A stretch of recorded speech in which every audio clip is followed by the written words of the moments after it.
안녕하세요. 저는 60대 중반 여자입니다.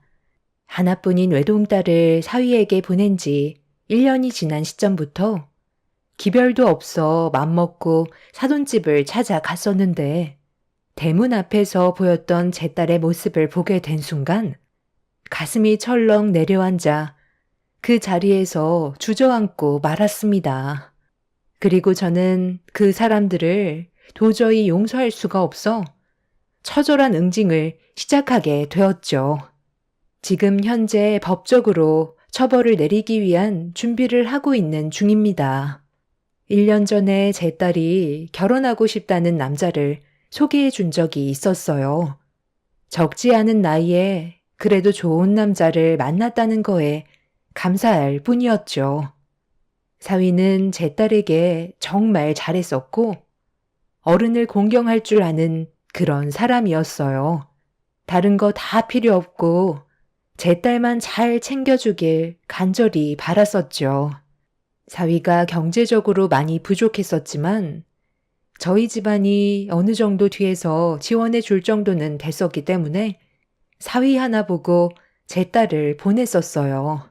사돈댁도 잘 챙겨주는지 자주는 아니더라도 가끔 볼 때면 그늘진 모습이 아니라 밝은 얼굴을 하고 있어서 저 또한 마음이 놓였었고 그만큼 저도 사위에게 더 잘해주려고 신경을 많이 써줬었죠. 그렇게 큰 문제 없이 지내던 어느 날 주말에 제 딸과 사위가 저희 집에 놀러와서 점심 식사를 한 적이 있었어요. 그런데 그날따라 딸의 얼굴이 별로 좋아 보이지 않더군요. 얼굴 표정만 봐도 바로 알 수 있었던 저는 걱정이 많아 보인다면서 조심스럽게 대화를 풀어나갔어요. 그렇게 알게 된 딸의 고민은 시댁에서 생활을 해야 될 것 같다는 말이었죠. 사돈댁에서 생활을 한다고? 아니 멀쩡한 집 놔두고 왜 사돈댁에서 지낸다는 거야? 김서방, 갑자기 이게 무슨 말인가? 무슨 이유 때문인지 설명해 줄 수 있겠나? 아, 그게요. 상황이 좀 복잡하긴 한데 저희 엄마가 요즘 들어 우울증이 많이 심해지신 것 같아요.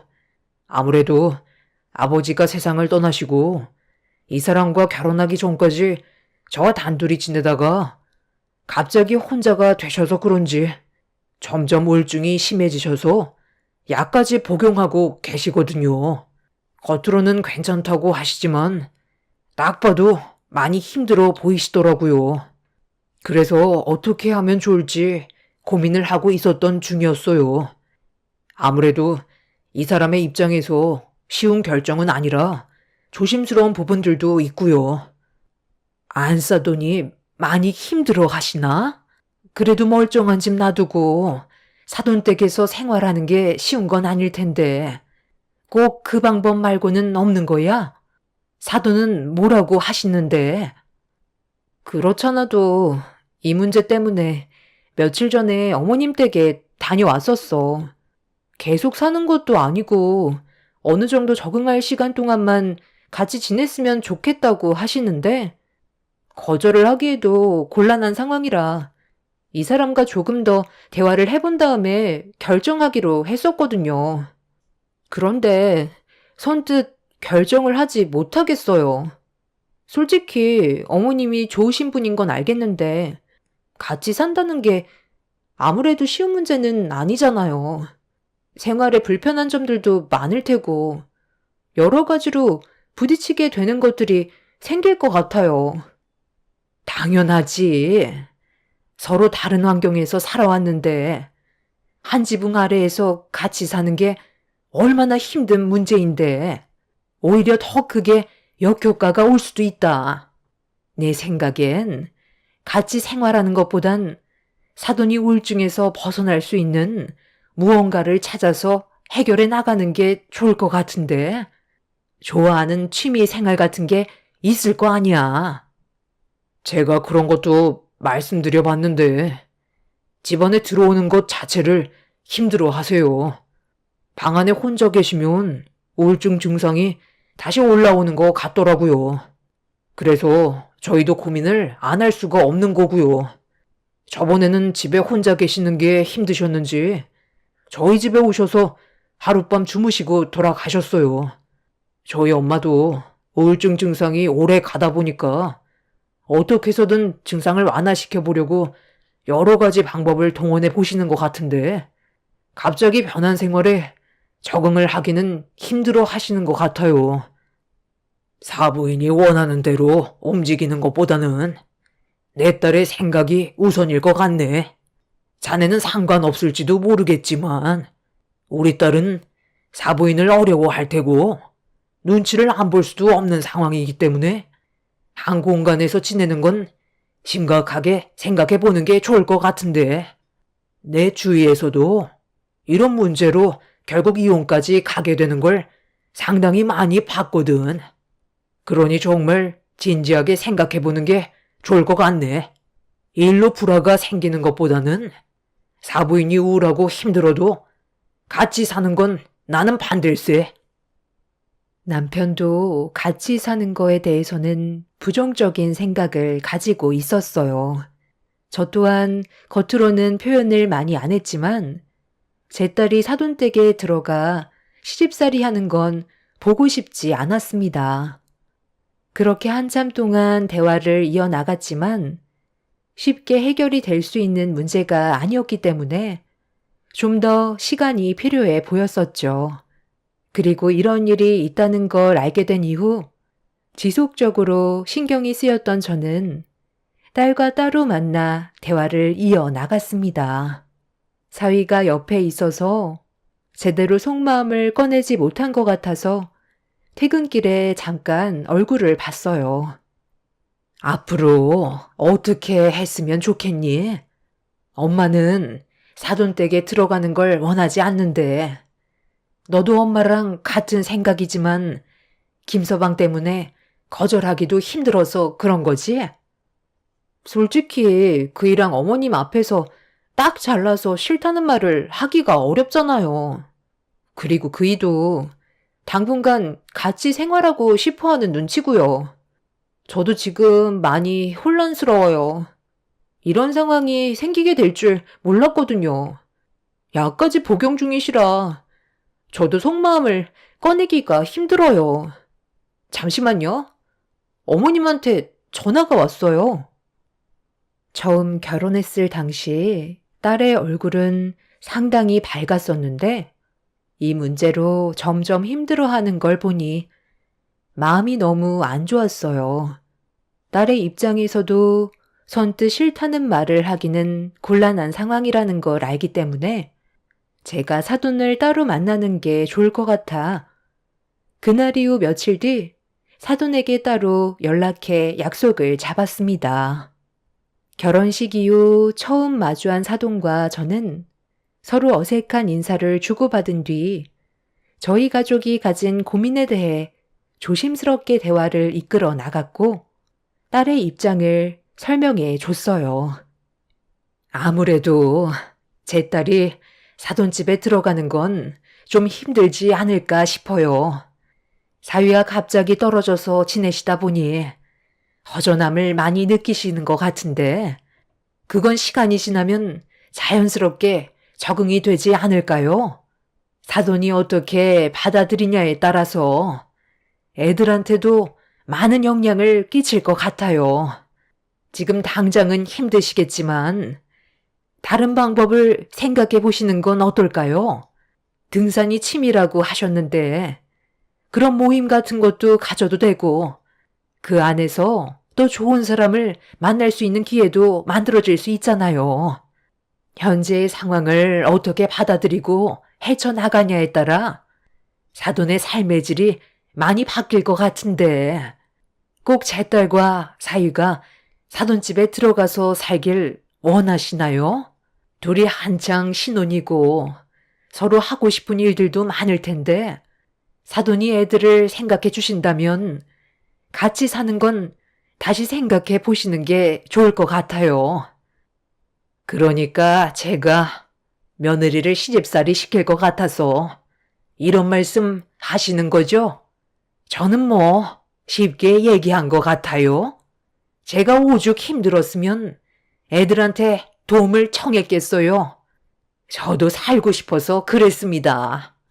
사돈이 말한 대로 며느리가 불편해 할 수도 있다는 거 잘 알아요.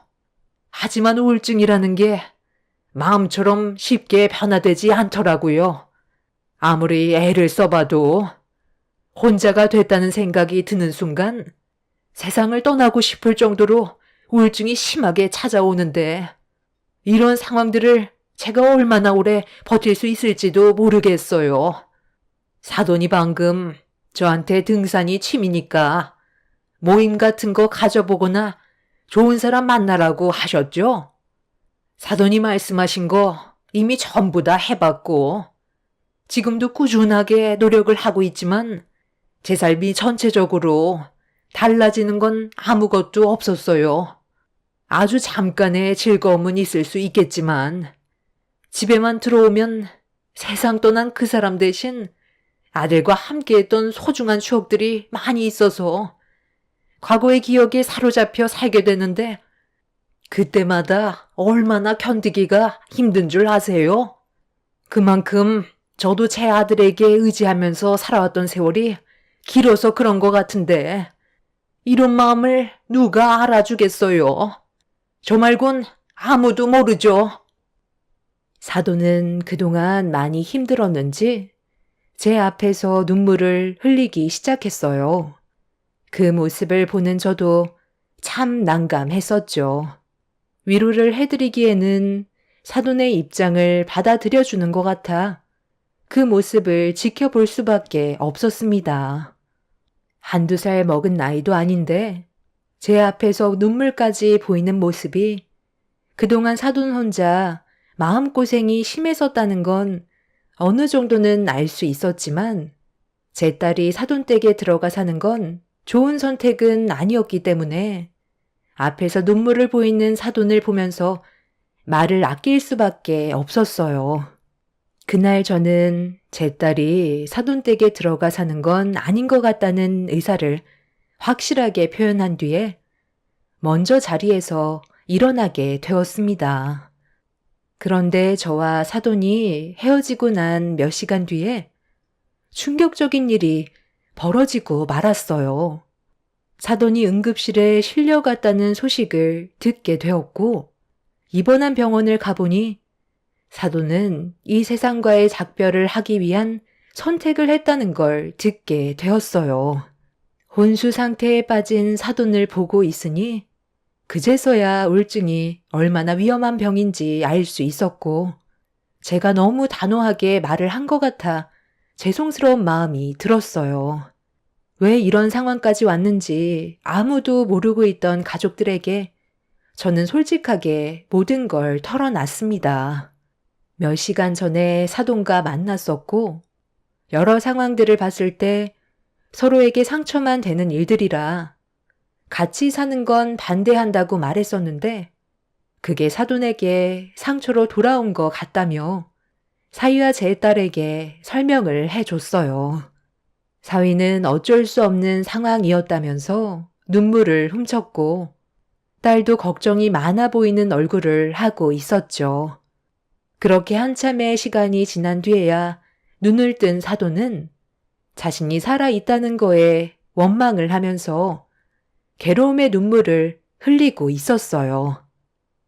그냥 세상 떠나게 놔두지. 왜 나를 살리겠다고 병원까지 데려온 거야? 어차피 혼자인 거 일찍 그 사람 뒤를 따라가려 했는데 내 계획이 전부 틀어졌잖아. 엄마가 평소와 다른 모습이었는데 어떻게 못 본 척을 할 수가 있겠어요? 우울증이 심해서 조금이라도 엄마한테 변화가 느껴진다면 조심하라고 했었다고요. 그런데 이런 일이 생기기 전에 저한테 사랑한다고 그동안 미안했다는 문자를 보내시면 걱정되는 건 당연한 거라고요. 의사가 조금만 늦었어도 과다출혈로 세상을 떠났을지도 모른다고 하셨어요. 다시는 이런 행동하지 마세요. 그리고 장모님, 저 아무래도 안 되겠어요. 정말 고민 많이 해봤는데 이렇게까지 하면서 따로 지내야 될 의미가 있나 싶어요. 제 두 눈으로 엄마가 세상 떠나실 뻔한 걸 목격했는데 어떻게 지금 상황에서도 모른 척을 할 수가 있겠어요. 저를 낳아주신 분이고 아들인 제가 모시는 게 맞는 것 같아요. 어차피 저희 엄마가 손목 수술로 생활 자체가 불편하신데 도움을 받아야 하는 건 당연한 거잖아요. 당신은 어떻게 할 거야? 나는 이미 확고하게 결정을 내렸어. 당신이 싫다고 해도 나는 엄마 옆에 있어줘야 할 것 같아. 더는 엄마가 아파하는 모습을 보고 싶지 않다고. 사위는 괴로워하고 있는 사돈을 보며 눈물을 흘리고 있었어요. 우울증이 심하면 평범한 사람이 상상조차 하지 못한 행동을 저지른다고 듣긴 했었지만 눈앞에서 실제로 보게 되니 저와 남편은 많이 당황스러웠어요. 그렇게 한동안 병원에서 치료를 받고 퇴원을 하게 된 사돈은 사위를 데리고 집으로 돌아갔어요. 그리고 그 뒤를 제 딸이 따라갈 수밖에 없었죠. 저와 남편은 그 모습을 보는데 차마 말릴 수 없었고 앞으로 제발 별일 없기를 간절히 바랄 뿐이었어요. 그렇게 사위와 제 딸은 사돈댁에서 지내게 되었고 저는 그런 딸이 걱정되는 마음에 수시로 전화하면서 별일은 없었는지 항상 확인을 할 수밖에 없었어요. 그래도 제가 전화하면 사돈이 잘 대해준다는 말을 듣게 되었고 큰 문제는 없는 것 같아 상황을 지켜보면서 두고 보고 있었어요. 그렇게 잘 지내고 있을 거라 믿고 있었는데 어느 날부터인가 딸과의 전화 통화가 쉽지 않더군요. 문자로는 바로바로 대화가 되는데 전화 연결만 하면 받지 않길래 뭔가 느낌이 좋지 않았었죠. 그냥 문자로 잘 지내고 있으니 걱정 말라는 딸의 말을 온전히 믿어야 하는 건지 답답하기만 했었는데 어느 날부터인가 전화도 안 되고 문자를 해도 답장도 오지 않아 뭔가 문제가 생겼다는 걸 직감할 수 있었어요.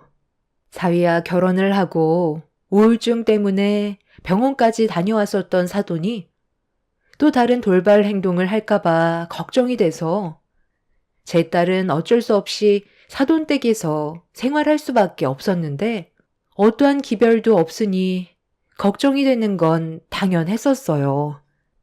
그래서 맘먹고 사돈집을 가게 됐는데 조용히 대문 앞에 서서 초인종을 누르려는 순간 눈앞에 충격적인 광경을 목격한 저는 입을 다물지 못했고 몸을 숨겨 상황을 지켜볼 수밖에 없었습니다. 그리고 눈앞에 보이는 광경을 전부 제 핸드폰으로 담고 있었어요. 절대로 그 인간들을 용서할 수 없었고 온몸이 분노로 가득 차 부글거리고 있었죠. 너는 우리 집에서 생활한 지 벌써 한 달이 넘어가는데 아직까지 적응을 못한다는 게 말이 되니? 내 우울증이 또 도지면 그건 다 너 탓인 줄 알고 있지? 제가 왜 이런 대우를 받으면서 살아야 하는지 모르겠어요. 이러려고 저를 며느리로 삼으신 거예요? 차라리 그이랑 이혼할게요. 그이랑 단둘이 사시면 되잖아요. 쓸데없는 말 할 시간에 벌써 반일 끝냈겠다. 내가 지금 손목이 다 낫지 않아서 아무것도 할 수 없으면 도와주는 건 당연한 건데 뭐가 문제인 거야? 저를 며느리로 생각해주지 않는 게 문제인 거죠. 이런 생활을 하려고 그이랑 결혼한 게 아니라고요. 그리고 이제 그만 핸드폰도 돌려주세요. 제가 언제까지 참을 수 있을 거라 생각하세요? 그동안 그냥 저 부려먹으려고 우울증 핑계 대신 거 제가 모를 줄 알아요? 약만 타놓으시고 아예 입에도 안 대시잖아요. 내 아들이 다시 들어오고 나서 우울증이 좋아졌으니까 약을 안 먹은 거지. 그리고 왜 쓸데없이 사돈한테 입을 나불거려서 이런 상황까지 오게 만들어? 내가 처음부터 좋게 얘기했잖아. 그냥 들어와서 살면 아무 일 없을 거라고. 이렇게 일을 크게 만든 건 다 너 탓이다. 사람이 살면서 제일 조심해야 되는 게 바로 그 입이야. 함부로 놀리면 인생이 두 쪽 날 수도 있는 거라고. 그냥 조용히 들어와 살면 얼마나 좋아. 한번 들어왔으면 절대 나갈 수 없으니 그렇게 알아.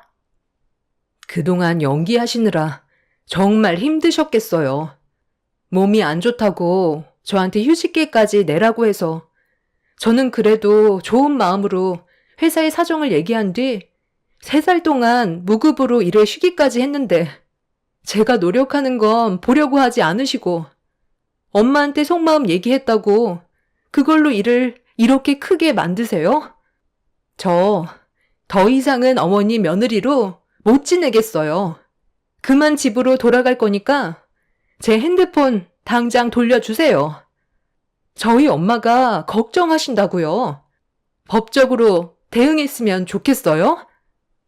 너 내가 얼마나 무서운 인간인지 아직 느끼지 못한 것 같은데 한번 며느리로 들어왔으면 끝인 거지. 누구 앞에서 법을 운운하고 있어?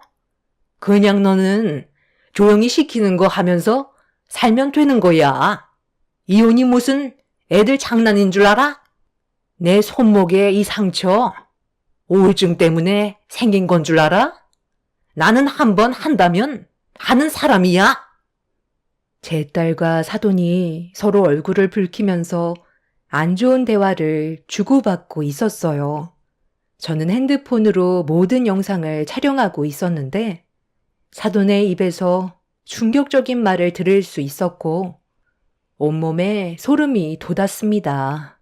자기 아들과 같이 살려고 절대 해선 안 될 행동을 일부러 저지른 거였어요.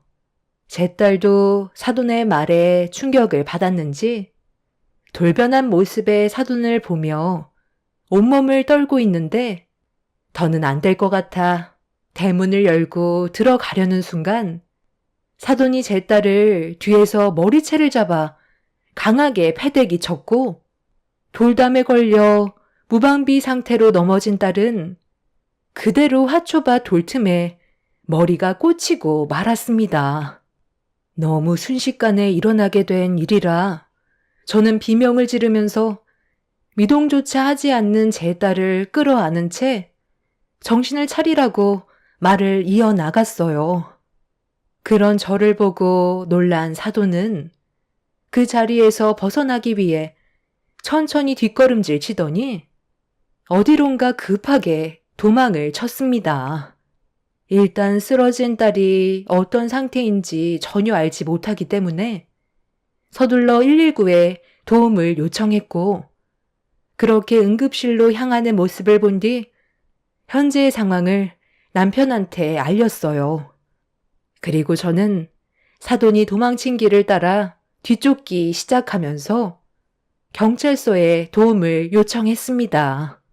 제가 생각하는 이상으로 사돈은 정신 상태에 문제가 있어 보여 혹시 모를 일을 대비해 경찰분들의 도움이 있어야 할 것 같았어요. 그렇게 잠시 뒤 경찰들이 도착을 해서 좀 전에 상황을 설명해 준 다음 제가 녹화한 영상을 보여줬습니다. 경찰들은 사돈을 찾기 위해 동네 이곳저곳을 수색하기 시작했고 이 소식을 듣게 된 사이는 제가 있는 곳으로 허겁지겁 달려왔어요. 저는 사위의 얼굴을 보자마자 뺨에 손을 올려 치면서 이 모든 게 사위 탓이라고 분노를 가라앉히지 못하고 있었죠. 사위는 고개를 떨군 채 저에게 죄송하다며 용서를 구했지만 이미 돌이킬 수 없는 상황까지 오게 된 터라 저는 사돈을 조금도 용서해줄 마음이 없었습니다. 그렇게 동네 구석구석을 수색한 끝에 사돈이 숨어 있던 곳을 찾을 수 있었어요. 너무 황당한 곳에서 발견이 된 터라 저희는 그 모습을 보고 할 말을 잃어버린 상태였죠. 사위는 그런 사돈에게 소리를 질렀어요. 엄마, 지금 농수로에 숨어서 뭐 하시는 거예요? 당장 나오세요. 도대체 이게 무슨 일이에요? 그동안 저한테 보여줬던 것들이 전부 다 거짓이었어요? 그게 무슨 말이냐? 내가 왜 너한테 거짓말을 해? 나는 지금까지 단 한 번도 거짓으로 살아간 적이 없다. 나는 우리 아들과 같이 살고 싶었을 뿐이야. 그리고 확실하게 해결할 수 있는 방법을 찾아 실행에 옮겼던 것 뿐이라고. 그래서 결국 너랑 내가 같이 지낼 수 있게 됐잖아. 거기에 덤으로 우리 집안일을 해줄 며느리까지 얻었고, 엄마가 단호한 행동을 하지 않았다면 한 지붕 아래에서 같이 살 수 없었어. 엄마는 아무 잘못 없다. 일이 이렇게까지 된 건 며느리 잘못이야. 당장 그 안에서 나오지 못해? 네가 지금 어떤 일을 저질렀는지 알아? 내 딸이 응급실에 실려갔다고. 머리에 큰 상처가 나서 수술실에 들어갔는데 농수로 안에 숨어 있는다고 제가 없어지는 줄 알아? 김서방, 자네 엄마가 지금 무슨 일을 저질렀는지 알아? 자네랑 내 딸이 함께 사는 꼴을 보기 싫어서 우울증이라며 손목에 난 상처까지 전부 다 일부러 그랬던 거라는데 자네는 이 일에 대해 어떻게 생각하나? 이래도 자네 엄마랑 같이 살고 싶은 거야? 사돈은 길게 뻗어있는 농수로 터널 안으로 계속 들어갔어요. 경찰들은 혹시라도 위험한 상황이 생기게 될까봐 최대한 설득시켜서 밖으로 나오게끔 유도하고 있었지만 사돈은 절대로 나올 생각이 없었습니다. 이런 행동들이 본인에게 불리하게 적용이 되는 거고 모든 행동들에 대해서 잘못을 인정하는 거나 다름없는데 사돈은 더욱더 깊숙이 농수로 터널 안으로 들어가고 있었죠. 사람 키만한 농수로에 물이 허리까지 차 있어서 자칫하다가 위험해질 수도 있는 그런 상황인데 사돈은 경찰들의 말을 듣지 않았고 일이 더 커지기 전에 구조대의 도움을 받기로 결정하게 되었습니다. 이 와중에 사위는 믿을 수 없다는 얼굴로 사돈이 빨리 밖으로 나오길 재촉하고 있었어요. 그렇게 한참의 시간이 지난 뒤 구조대의 도움을 받아 농수로 밖으로 나온 사돈은 물을 상당히 많이 먹었는지 헛구역질을 하면서 바닥에 털썩 주저앉았습니다. 저는 그 모습을 보는 순간 사돈의 머리채를 잡아 사정없이 흔들어 버렸어요. 주변 분들이 저와 사돈을 뜯어 말렸고 이성을 잃어버린 저는 가만두지 않겠다며 더욱더 난리를 치고 말았죠. 그런데 갑자기 사돈이 사위의 뺨에 손을 수차례 올리는 돌발 행동을 보이고 있었습니다. 이게 다 너 때문이다. 네가 시키는 대로 해서 일이 이렇게 된 거잖아. 조장의 버릇을 잡아놔야 기가 죽어서 알아서 기어 다닐 거라며. 엄마가 그동안 얼마나 힘들었는지 알아?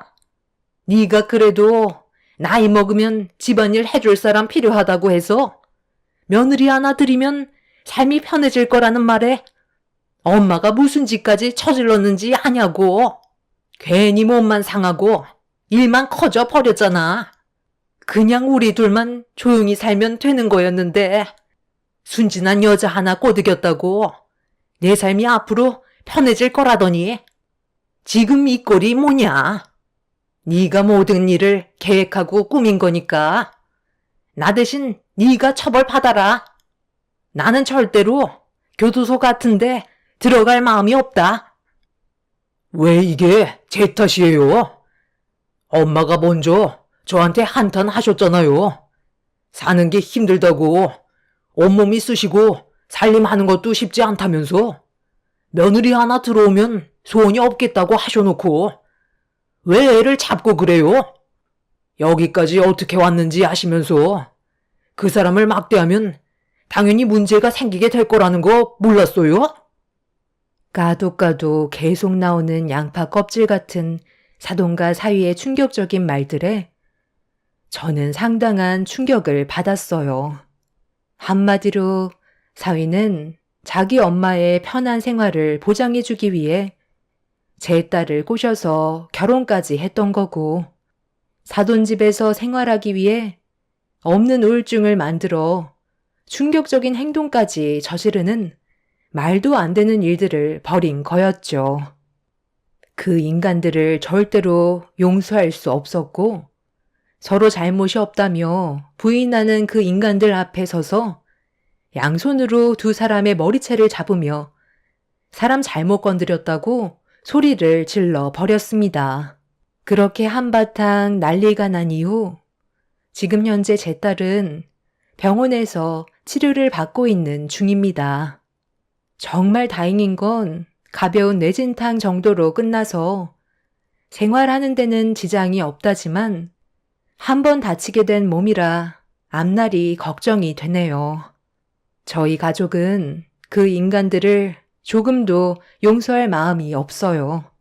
자기들 편하자고 그런 일들을 꾸민 어처구니 없는 행동들에 너무 큰 충격을 받았기 때문에 절대로 봐주는 일은 없을 것 같습니다. 자신들은 그럴 의도가 전혀 없다고 했지만 이미 제가 녹화한 영상이 있고 딸의 증언이 있으니 저희 쪽으로 유리한 건 당연한 결과였어요. 마음 같아서는 두 사람 다 이 세상에서 완전히 사라져버리게 만들고 싶지만 저희 가족이 할 수 있는 게 법적 처벌밖에 없다는 게 안타까울 뿐입니다. 하지만 이렇게 해서라도 그 인간들에게 벌을 내려주기 위해 현재 이름 있는 변호사의 도움을 받아 일을 진행 중에 있습니다. 사람 하나 잘못 만나면 인생이 나락으로 간다더니 저희 가족의 인생이 송두리째 망가져 버릴 뻔 했었죠. 이런 안 좋은 상황 속에서 그놈은 자기 엄마가 구속된 거에 대해 마음이 아팠는지 경찰 조사를 받고 나온 이후 혼자 술을 마시고 만취 상태로 거리를 배회하다가 다리 위에서 떨어졌다는 충격적인 소식을 접할 수 있었습니다. 신경 손상이 심해 평생 장애를 입고 살아가야 한다는 말을 듣게 되었죠. 그리고 저는 이런 상황을 구속된 사돈에게 전부 다 설명했어요. 사돈은 자기 아들의 얼굴을 보고 싶다며 애원하면서 한 번만 용서해달라고 오열을 하길래 한마디 던지고 나왔습니다. 자기가 저지른 죄값에 대해 전부 받고 나와서 자기 아들 얼굴 보라고 했어요. 자식이 세상을 떠난 것도 아니었기 때문에 징역이 확정이 되면 형을 받고 나와야 되는 상황이었습니다. 저는 끝까지 선처를 해주지 않을 생각입니다. 제 딸이 세상을 떠날 뻔했던 상황이었는데 용서해줄 이유는 없다고 생각해요. 더 처절하게 그 사람의 눈에서 피눈물이 흐를 때까지 응징을 멈출 마음은 없습니다. 이 선택이 옳은 행동인지 모르겠지만 저희 가족이 받은 상처와 아픔을 그 사람들도 똑같이 겪어봤으면 좋겠어요. 다음 달에 사돈의 형벌이 확정이 될 것 같은데 사위의 상태는 점점 악화가 되어가고 있는 중입니다. 자신이 저지른 행동들의 대가가 얼마나 큰 일을 초래하게 됐는지 평생을 뉘우치며 살았으면 좋겠네요. 제 사연 들어주신 분들 감사합니다. 안녕하세요. 저는 결혼 5년 차에 이혼을 결정하게 되었고 1년의 시간이 지난 시점에 사연을 신청하게 된 30대 중반 여자입니다. 뒤늦은 후회를 해봤자 엎질러진 물을 주워 담을 수 없듯이 시댁 식구들은 지금쯤 땅을 치고 후회하고 있을 테지만 제 눈에 흙이 들어와도 다시 합치는 일은 없을 것 같습니다. 5년의 결혼 생활을 하는 동안 저는 단 한 번도 남편이 바람 피울 인물이라곤 생각해 본 적도 없었어요. 그런데 그건 제 착각이었고 제대로 뒤통수를 맞았던 일이 있었죠. 남편이 어느 날부터인가 치아에 문제가 생겼는지 지속적으로 고통스러워하길래 치료를 받는 게 좋을 것 같아 치과에 다녀오라고 한 적이 있었어요. 남편은 제 말이 끝나자마자 결혼식 때 왔던 제 친구 치과에 가면 안 되겠냐고 물어보길래 그때까지만 해도 별 생각 없이 그렇게 하라며 친구한테 남편 좀 부탁한다고 전화 한 통 넣었던 적이 있었죠. 결혼식 날 잠깐 와서 인사를 주고받았던 거 외엔 얼굴을 본 적도 없었는데 치과 의사라고 소개를 해줬을 때를 기억하고 있었던 건지 남편의 입에서 나온 한마디는 저를 당황스럽게 만들었지만 대수롭지 않게 넘어갔었어요. 남편은 근처에서 모르는 사람에게 치료를 받는 것보다 그래도 어느 정도 친분이 있는 사람에게 치료를 받는 게 조금이라도 신경을 더 써주지 않겠냐면서 거울을 보며 아픈 치아를 살펴보고 있었습니다. 저는 남편의 검은 속내를 전혀 알지 못한 상태에서 친구에게 전화까지 넣어 잘 부탁한다는 말까지 했었는데 이미 남편은 저와 결혼을 할 때부터 치과 의사인 친구와 어느 정도 눈빛 교환이 있었는지 저 몰래 지속적인 만남을 이어오고 있었죠.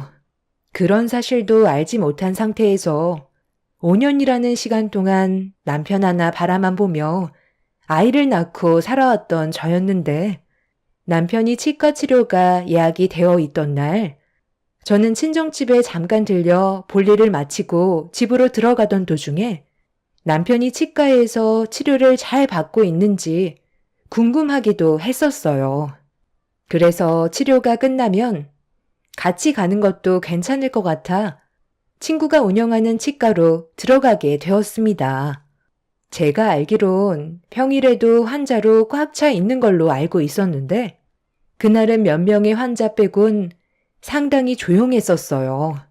남편이 안 보이는 걸로 봐선 치료를 받고 있는 것 같아 대기자 좌석에 앉아 있었는데 안내 데스크에 앉아있던 직원 한 분이 저에게 말을 붙여왔어요. 무슨 일 때문에 찾아왔냐고 물어보길래 저는 친구의 이름과 남편 진료 때문에 잠깐 앉아서 기다리고 있는 거라고 설명을 하는 순간 직원분의 한마디가 저를 당황하게 만들었어요. 남편은 이미 치과 치료가 끝난 상태이고 친구와 함께 외출한 상태라는 말을 듣게 되었습니다. 저는 그 자리에서 남편한테 전화를 걸었는데 바로 받더니 저에게 하는 말이 더 당황스럽게 만들었어요. 나 지금 치과인데 치료받는 중이라서 길게 통화하지 못하거든. 무슨 일 때문에 전화한 거야? 할 말 있으면 나중에 하면 안 될까? 지금 중요한 순간이라서. 당신 지금 치과라고? 솔직하게 말해. 지금 어디야? 왜 말을 못해? 뭔가 느낌이 안 좋니?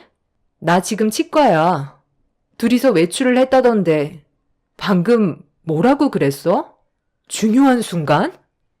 남편은 제가 치과라는 말에 많이 당황했는지 더 이상의 대화를 이어나가지 못하고 바로 전화를 끊어 버렸습니다. 데스크에 서 있던 직원들은 저를 보면서 쑥덕거리고 있길래 내가 모르는 뭐라도 있냐고 물어보자 한 직원이 저에게 충격적인 말을 해줬어요. 남편이 치과에 드나든 지 벌써 몇 년이나 됐다면서 누가 봐도 연인 사이처럼 행동하고 있었다며 저 몰래 바람피고 있다는 걸 알려주었었죠. 이미 건물 안에 웬만한 사람들은 다 알고 있을 정도로 서로가 많이 가까운 사이라는 걸 말해주는데 남편이 저 몰래 외도를 저질렀다는 거에 절대로 용서할 수가 없었어요. 그리고 그날 남편은 늦은 새벽에 조심스럽게 문을 열며 들어왔습니다.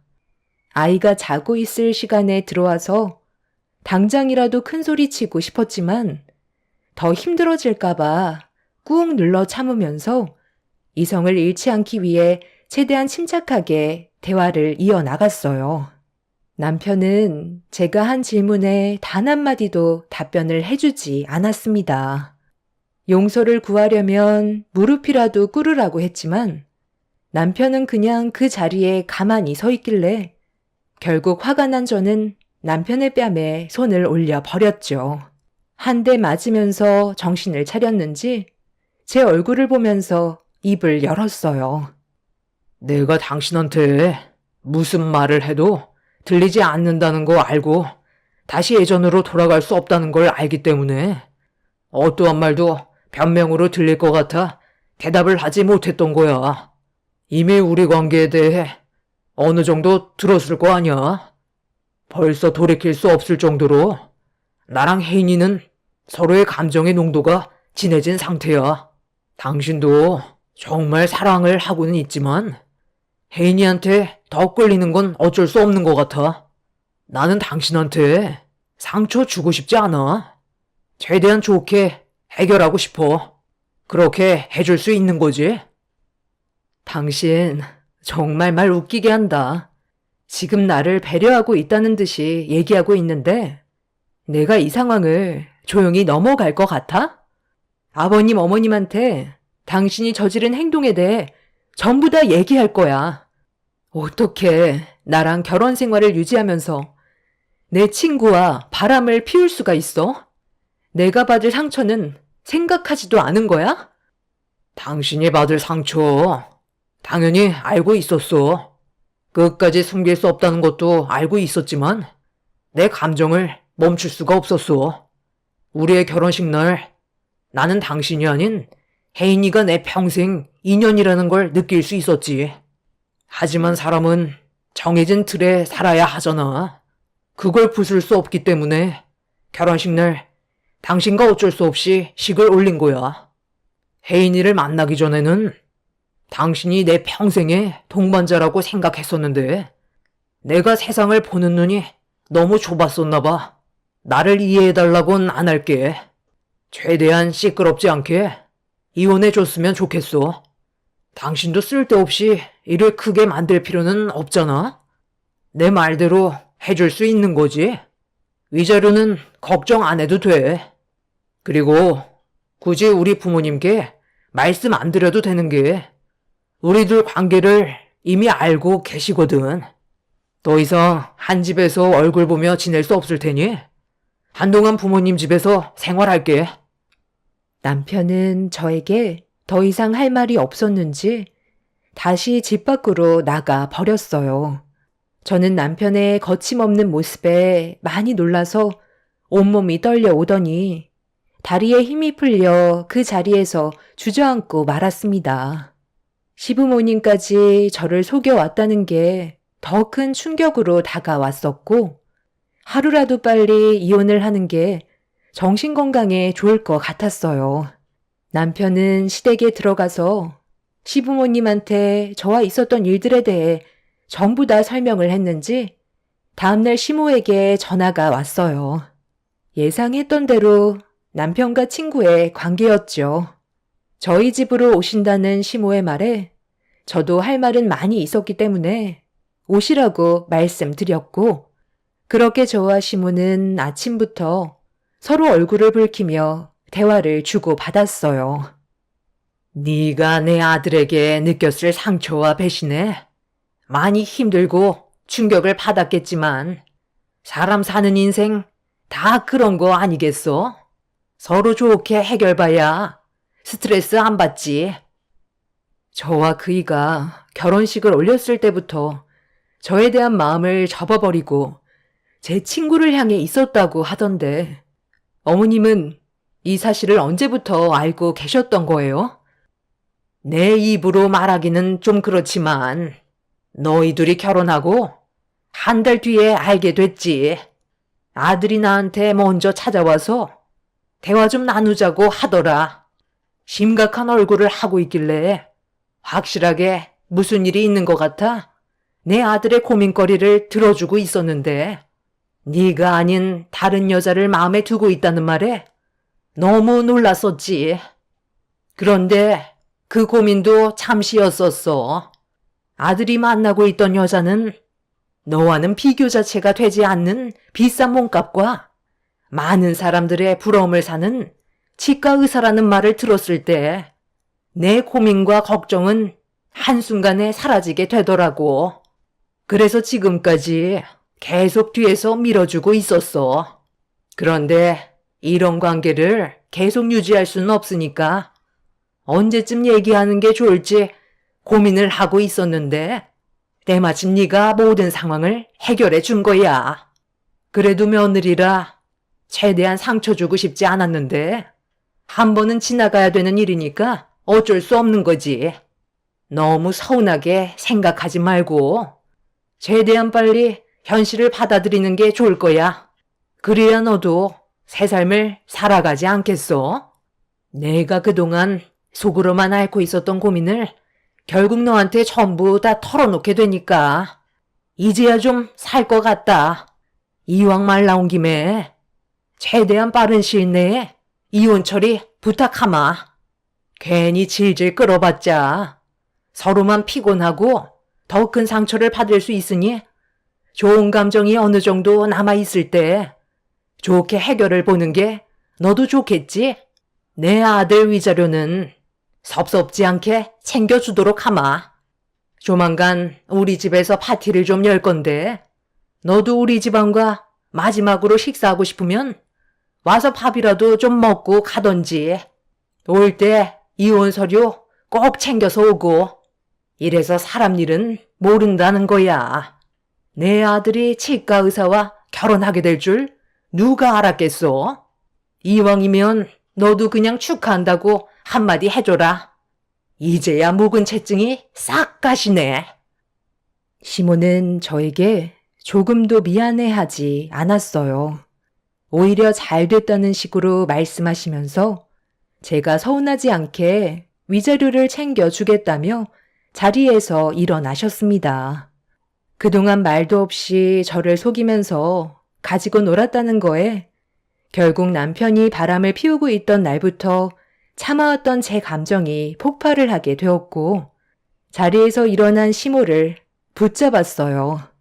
갑작스러운 상황에 많이 당황하셨는지 시모는 뭐 하는 짓이냐고 저에게 소리를 질렀습니다. 이미 화가 머리끝까지 올라와 버린 터라 시모의 말이 귀에 들어오지 않았어요. 저는 시모를 다시 거실로 끌어들인 뒤 핸드폰을 들어 친구에게 곧바로 전화를 걸었습니다.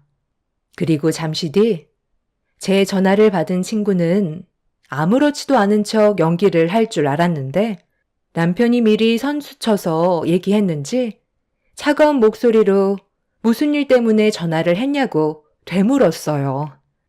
저는 친구에게 당장 집으로 오라면서 시모도 함께 있다고 말하자 조금의 망설임도 없이 바로 가겠다면서 본인도 그동안 많이 참아왔다는 걸 말해주려는 듯 잠시 뒤 친구가 초인종을 누르고 들어왔어요.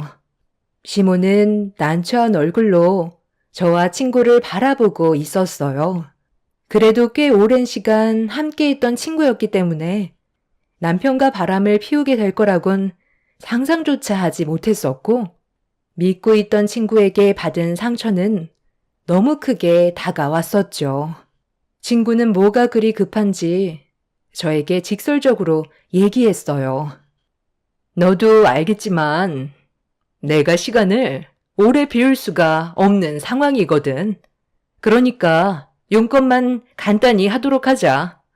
그 사람이랑 나는 이미 넘지 말아야 될 선까지 전부 다 넘어버린 상태라 더 이상 물러날 곳도 없어. 네가 나한테 양보하고 앞으로 새 삶을 살았으면 좋겠어. 그게 어려운 것도 아니잖아. 우리가 그래도 꽤 오랫동안 친구 관계를 유지해오고 있었는데 마음이 많이 아프기는 하네. 그래도 둘 다 다치는 것보단 한쪽만 무너지는 게 좋지 않겠어? 언제 이혼할 거니? 나한테 이혼을 얘기하기 전에 그래도 먼저 미안하다는 말이 우선 아냐? 너랑 내가 서로 알고 지낸 지도 꽤 오래됐는데 우리가 함께했던 그 시간들은 아무것도 아니었다는 거야? 내가 치과에 갔을 때 거기에서 일을 하고 있는 직원을 통해 네가 내 남편과 바람을 피우고 있었다는 말을 듣는 순간 하늘이 무너져 내리는 것 같은 느낌이었다고. 나는 그래도 지금까지 너를 제일 친한 친구로 알고 있었는데 너는 나와 다르게 다른 생각을 하고 있었나 봐. 어떻게 이런 일을 저지를 수가 있는 거지? 정말 내가 그 사람과 이혼하기를 바라는 거야? 네가 내 가정을 무너뜨리고 안주인 행사하면 그걸로 행복할 것 같니? 그럴 것 같으니까 선을 넘었던 거 아니겠어? 너한테 미안한 감정 조금은 있어. 우리는 그동안 친구 사이였으니까. 하지만 이건 사랑 문제라. 나도 내 마음을 어떻게 할 수는 없었던 것 같아. 네가 그 사람과 결혼식을 올릴 때 나를 쳐다봤던 그 사람의 모습을 나는 지금도 잊을 수가 없을 만큼 내 마음에 너무 크게 다가왔었어. 눈빛만 마주쳐도 그 사람과는 평생 함께할 수 있을 정도로 전생연분이라는 걸 알 수 있었거든. 그리고 그 사람도 나와 같은 감정이었고 그날 이후 우리는 따로 몇 번 만남을 가지면서 더 확실하게 느낄 수 있었지. 나도 내 감정을 컨트롤하지 못할 정도로 끌렸던 건 처음이라 너무 놀랐었어. 그래서 결국 해선 안 될 행동을 저질렀고 둘은 지금까지 나를 속이면서 살아왔다는 거네. 어떻게 된 게 너나 그이나 어머님도 나한테 진심으로 사과를 하겠다는 사람은 단 한 명도 없는 거야. 피해자는 난데 왜 내가 피해를 주고 있는 것 같지? 나는 절대로 그냥 넘어갈 수 없을 것 같아. 나 혼자 피해 볼 수는 없잖아.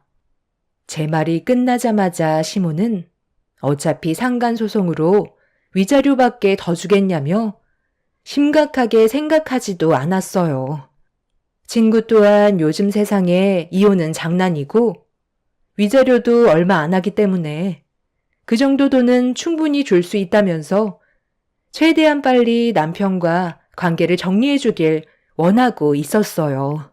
그래도 조금의 양심은 있을 줄 알았는데 친구는 오히려 본인이 많이 참아왔었기 때문에 피해자라며 더 크게 목소리를 높이고 있었어요.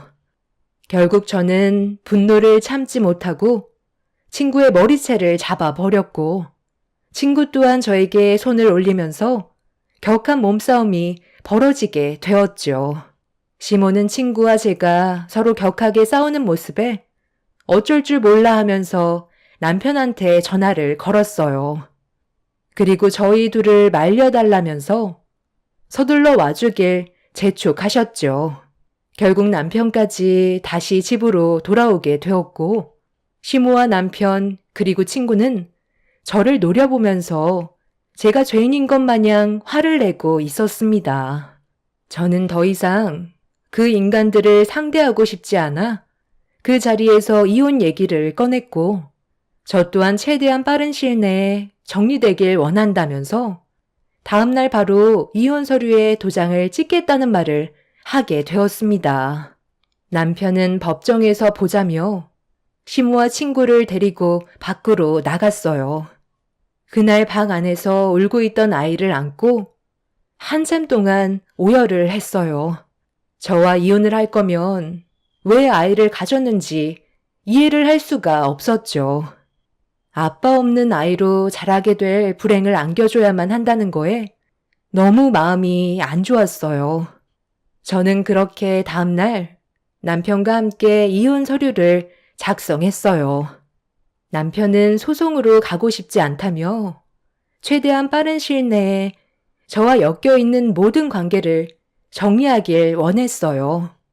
그래서 제가 원하는 조건을 거의 다 들어주었죠. 위자료는 당연했었고, 제일 중요하게 생각했던 아이 문제 또한 제가 원하는 방향으로 해결해 주었습니다.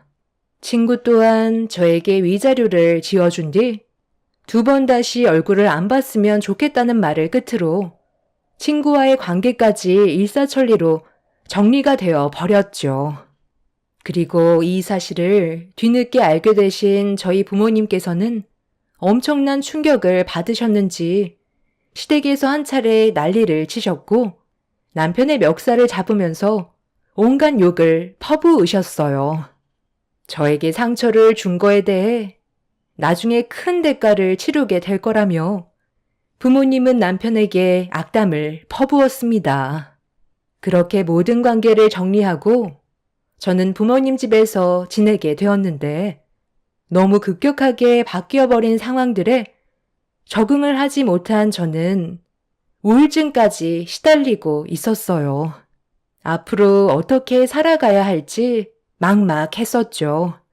남편과 함께하는 시간 동안 제가 꿈꿔왔던 미래의 계획이 있었는데 한순간에 모든 것들이 무너져 내려버려 삶의 목표를 잃어버린 상태였어요. 부모님은 이혼한 지 1년이 지났는데도 제가 정상적으로 살아가지 못하고 있자 더 이상 과거에 얽매이지 말고 제 삶을 찾는 게 좋을 것 같다고 하루라도 빨리 회복할 수 있길 간절히 바라셨어요. 저도 더 이상 이대로는 살아갈 수 없을 것 같아 조용한 곳에서 바람 좀 쐬고 마음 정리를 하길 원했었어요. 저도 부모님의 말씀을 듣는 게 좋을 것 같아 바람 좀 쐬려고 떠나려는데 갑자기 제 머릿속에 스친 충격적인 기억이 떠오르게 되었고 저 혼자만 당했던 터라 그 사람들이 편하게 사는 모습을 보고 싶지 않아 짐을 챙기다 말고 시댁으로 향했어요. 시댁에 도착을 하자마자 눈앞에 펼쳐진 건 축하 파티를 벌이고 있는 광경이 눈에 들어왔고 저는 그 인간들이 웃고 있는 모습을 도저히 보고만 있을 수 없어서 대문을 박차며 들어갔습니다. 나는 이 모양 이 꼴인데 다들 아주 좋아 죽네. 본처인 나를 버려놓고 행복한가 봐. 그 행복이 얼마나 오래 갈 것 같아? 내가 여길 왜 1년 만에 왔는지 알아? 관계 정리가 끝난 마당에 쓸데없이 일을 벌일 생각하지 말고 당장 토락하거라. 네가 우리 집안에서 빠지니까 묵은 채증까지 싹 내려간 거 아니? 당신은 더 이상 우리 집에 함부로 올 수 있는 사람이 아니야. 이제 완전히 남인데 너 뭘 원하는 거야? 돈도 부족하지 않게 챙겨줬잖아. 그럼 된 거 아니야? 아직까지 이 사람한테 미련이 남기라도 한 거야? 그런데 이거 어쩌지? 오늘 파티 벌인 이유를 알면 깜짝 놀랄 텐데. 나 임신했어. 내 뱃속에 저 사람 아이가 생겼다고. 하늘도 우리를 축복해 주나 봐. 너도 이왕 온 김에 식사라도 하고 가. 내가 홀몸이 아니라서 스트레스를 받으면 안 되거든. 최대한 좋은 쪽으로 해결하고 싶어. 무슨 일 때문에 왔는진 별로 알고 싶지는 않지만 용건만 간단하게 해줄래? 오늘이 내 인생에 있어 제일 행복한 날이거든. 웃기고 자빠졌네. 너 예전에도 그 말 했던 거 기억나? 나는 아직까지도 기억을 하고 있는데 설마 벌써 잊어버린 건 아니지? 아, 얘가 과거에 파원 전력이 있는 건 알고 계세요? 당연히 모르고 계셨겠죠. 말 안 하면 아무도 모르는 거니까요. 그런데 나만 당할 수는 없잖아. 당신들도 똑같이 내가 받은 상처를 느껴봐야지. 너 쓸데없는 얘기할 거면 당장 나가. 나는 이 사람과 법적으로 혼인신고까지 끝냈고 누가 뭐래도 우리는 부부라고.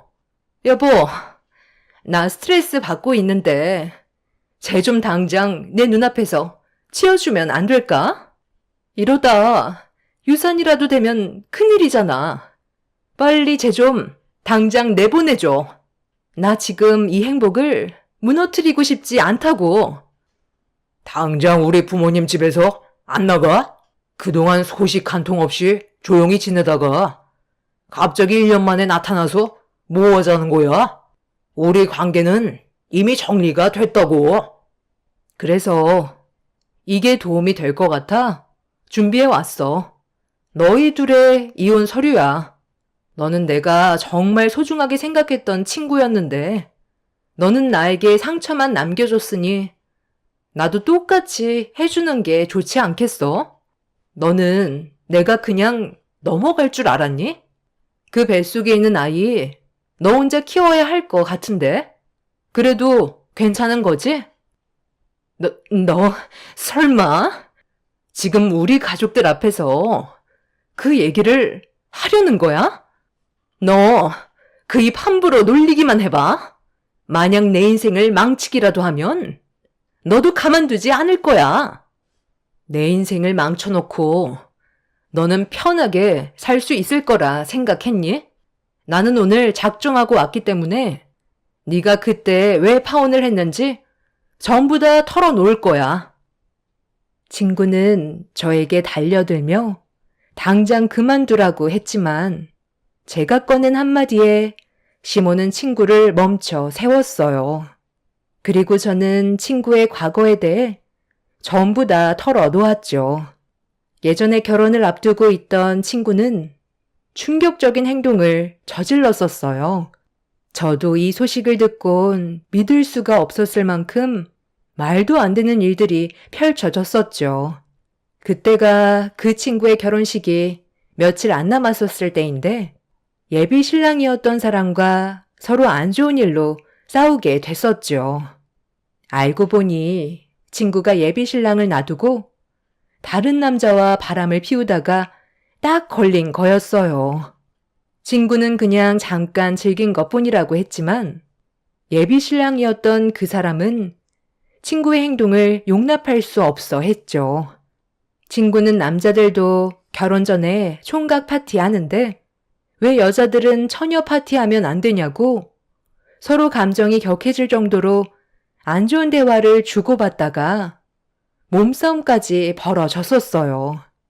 과거에 다른 지역에서 치과를 운영하던 친구는 예비 신랑과 둘이서 격하게 몸을 밀치며 다투던 도중 분노를 억누르지 못했던 친구는 치과 의료기기를 휘둘렀고 예비 신랑에게는 돌이킬 수 없는 장애를 가져오게 되었죠. 한쪽 눈이 실명을 했었는데 법정에서는 쌍방 과실로 인정이 되고 여자가 약자라는 이유가 크게 작용이 돼서 징역은 면할 수가 있었습니다.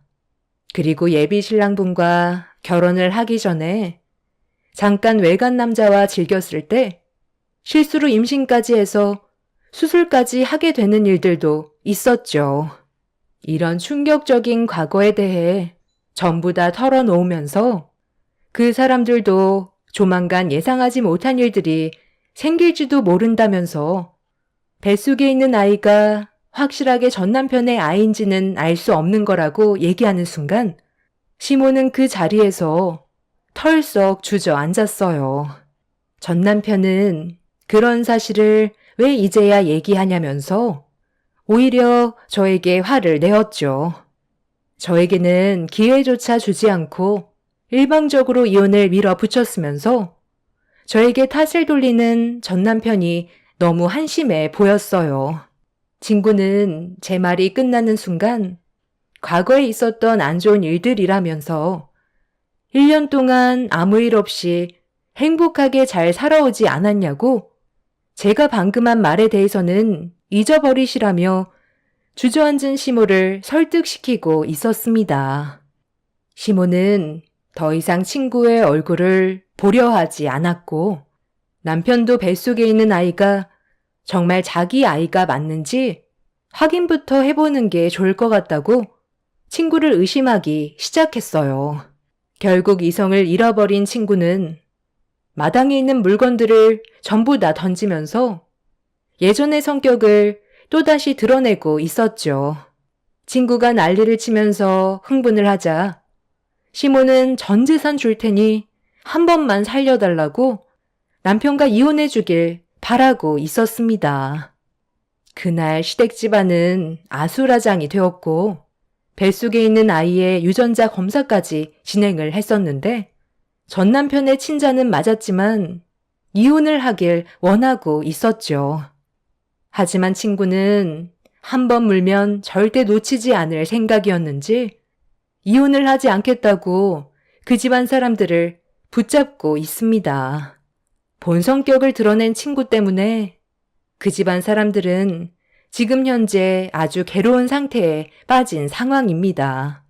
전 남편이 이혼을 강행하자 과거에 결혼을 하려 했던 그 남자에게 똑같이 한 것처럼 전 남편이 치과로 찾아왔을 때 친구는 이혼만큼은 절대로 안 된다면서 난리를 쳤고 물건들을 들고 사정없이 휘두르다가 날카로운 치과 도구가 전 남편 눈에 타격을 입히는 사건이 발생되었고 그로 인해 한쪽 눈이 실명 위기에 처해 있어 현재 친구는 법적인 처벌을 받기 위해 경찰서에서 조사를 받는 안타까운 상황이 생기게 되었어요. 현재 이 문제로 이혼을 소송 중인데 장애가 생긴 전 남편은 저밖에 없다면서 저와 다시 합치길 바라고 있다고 시모가 다시 저를 설득하려 들고 있어요. 이미 서로 막장까지 간 마당에 더 이상 볼 필요는 없을 것 같습니다. 평생 제 머릿속에 남게 될 안 좋은 기억들이지만 앞으로 더 열심히 살기 위해 노력해야 될 것 같아요. 그 인간들이 무너져 내리는 모습을 평생 동안 지켜보고 싶거든요.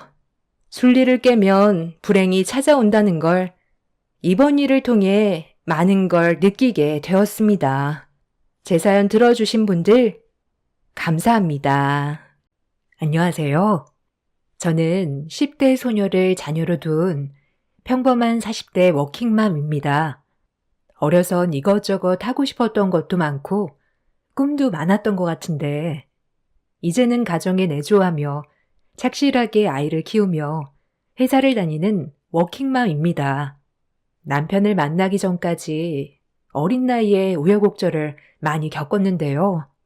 아버지가 일찍 돌아가신 탓에 엄마와 동생 저 그렇게 셋이 힘들게 사는 나날이었죠. 공부가 재밌어서 소질이 있나 싶었지만 형편상 할 수 없었습니다. 저보다도 동생이 조금 더 공부에 흥미가 많았기에 고등학교를 졸업하자마자 엄마와 함께 동생 뒷바라지를 했어요. 다행히 동생은 저희가 바라던 대학에 입학을 하였고 저와 엄마는 그 누구보다도 축하해 주었습니다. 마음 한편엔 나도 대학교를 가고 싶다는 마음이 들끓었지만 어쩔 수 없었어요. 미안해 언니. 언니도 공부 많이 하고 싶어 했는데 나 때문에 대학도 포기하고 일만 하게 해서 내가 꼭 갚을게. 괜찮아. 너 대학교 졸업하고 나서 가면 되지. 내 걱정은 넣어둬. 이왕 힘들게 들어간 대학교 열심히 생활하고 알겠지? 에휴, 엄마가 미안하다. 둘 다 보내줘야 하는데 잘난 딸들을 이렇게 힘들게 해서 다 내 탓이지. 나나 미안해 엄마가. 아니야, 진짜 괜찮아. 엄마, 난 주은이가 졸업하고 가면 된다니까. 남들보다 조금 늦게 가는 거지 뭐. 걱정하는 엄마를 위로하며 저는 동생을 응원해 주었습니다. 그리고 아르바이트를 했으니 이젠 취직 자리를 알아봐야 했고요. 그리고 우리 회사에 고졸 공채로 취직을 하여 벌써 24살이 되었고 언젠간 대학교를 가야 하니 돈을 알뜰히 모았어요. 한 번도 일하기 싫다 생각을 해보진 않았지만 회사 내의 대졸 직원들과의 미묘한 차별, 그리고 저의 발언권은 회사에 전혀 필요가 없다는 점은 조금은 마음이 안 좋았네요. 그렇게 동생이 대학교에 졸업만 하면 이젠 내가 가야겠다고 생각하고 있을 즈음 지금의 남편을 만났어요. 남편은 회사 내 팀장이었죠. 회사에서 유일하게 저의 말에 귀 기울여주고 고졸 사원이라고 무시하지 않는 남자였어요. 그렇게 사랑에 빠지게 되었고 저는 프로포즈를 받았죠. 얼떨떨했지만 인생의 이막이 시작될 것 같았네요. 남들보다 항상 열심히 일하는 모습이 너무 보기 좋은 것 같아. 요즘 이렇게 일하는 애들이 없는데 그래서 눈이 갔던 것 같아. 그렇게 좋게 봐줘서 고마워. 오빠가 유일하게 회사에서 내 편이 돼준 사람인데 좋게 봐주기도 하다니 너무 고맙다. 그리고 이젠 네 사정을 다 듣고 나니까 도와주고 싶고 그러네. 얼마나 공부를 하고 싶었겠어. 결혼하면 대학교 준비하고 하고 싶었던 과에 가서 공부해. 내가 지원해 줄게. 이제 공부하랴 내조하랴 엄청 바쁘겠다 너. 그래도 응원해. 항상 제가 열심히 아등바등 살아야 동생 용돈에 한 달 생활비가 되었는데 아무것도 바라지 않고 저를 지원해준다는 눈앞에 이 사람이 너무 좋았죠. 그리고 남편과 결혼을 한다면 대학을 가서 졸업을 해 내가 원하던 분야에 취직도 하고 아이도 낳고 살 수 있다는 행복이 바로 눈앞에 다가온 것만 같았습니다. 그렇게 결혼을 준비했어요. 회사에서도 다들 쇼크였죠. 앞날이 창창한 팀장과 고졸 전형 평사원의 결혼이라뇨. 그리고 그렇게나 평사원들이 저를 무시했는데 그런 제가 팀장님과 결혼을 할 줄 누가 알았겠어요. 다들 축하는 해줬지만 역시나 비아냥대는 직원들도 많았어요. 아니, 그거 알아? 의류팀 김나은 씨. 서 팀장님이랑 결혼한대잖아. 일도 그만둔대. 완전 봉잡았지? 아니, 어떻게 꼬셨대? 그러게, 반반한 외모로 꼬셨겠지? 아니, 근데 진짜 서 팀장님 보는 눈 없다. 걔 우리 회사 유일한 고졸 아니야? 아무리 학벌 중요 시대가 아니라지만 어떻게 고졸 평사원이랑 눈이 맞냐? 서 팀장님 학벌도 되게 좋으시던데. 하여튼 될 사람은 된다더니 봉잡았다 야. 화장실에 들어가면 간간히 들려오는 제 이야기들. 정말 고졸 하나로 저의 모든 것이 평가되는 것 같아 속상했어요. 그리고 결혼을 하기 전까지도 시어머님의 반대가 있으셨지만 심하진 않았기에 무난히 결혼을 하게 되었습니다. 하지만 결혼을 해서도 대학교로 인해 무시당할 줄은 정말 몰랐어요. 남편도 학벌이 좋았기 때문에 그에 걸맞은 며느리를 바라셨지만 고졸 며느리였기에 무시당하기 일쑤였죠. 하지만 시어머님은 그러려니 했어요. 힘들게 아들을 키워 명문대를 보냈는데 좋은 며느리 드리고 싶은 건 당연한 거니까요. 그리고 저도 이제 공부를 시작할 거니까 금세 이런 마음들은 풀리실 거라고 생각을 했고요. 문제는 형님들이었어요. 남편에겐 형이 2명 있는데 형의 와이프들, 남편의 형수들이었죠. 사사건건 저를 무시하고 하녀 부리듯 하는 거였어요. 제가 어리기도 어렸지만 너무 아무렇지 않게 심부름을 시킨다거나 전화로 늘 집으로 오라는 식으로 명령을 하였죠.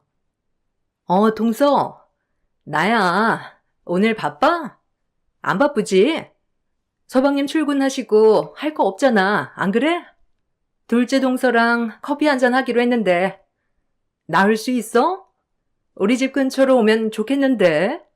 내가 우리 아들 픽업 시간을 맞춰야 해서. 어때? 괜찮아? 네, 형님. 오늘 시간 돼요. 작은 형님도 오시는 거죠? 그럼 제가 형님 댁으로 먼저 갈게요. 그럼 이따 뵙겠습니다. 저도 남편 집 식구들과 가족이 되기 위해 노력을 해야 한다고 생각했어요. 그래서 형님들이 만나자고 할 때마다 항상 나갔죠. 그렇게 통화를 마치고 형님 댁으로 향했습니다. 빈손으로 갈 수 없어 갖가지 차 종류가 선물 형식으로 되어 있는 것을 사고 들렸죠. 형님 댁에 도착하니 작은 형님은 이미 와 계셨어요.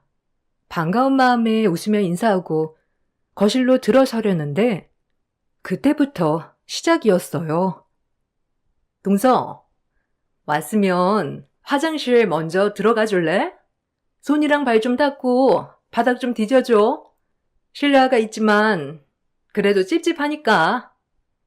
형님의 말을 듣고 조금은 당황하였지만 남들보다 훨씬 더 깔끔한가 보다고만 생각했어요. 그렇게 화장실로 들어가 발과 손을 씻었죠.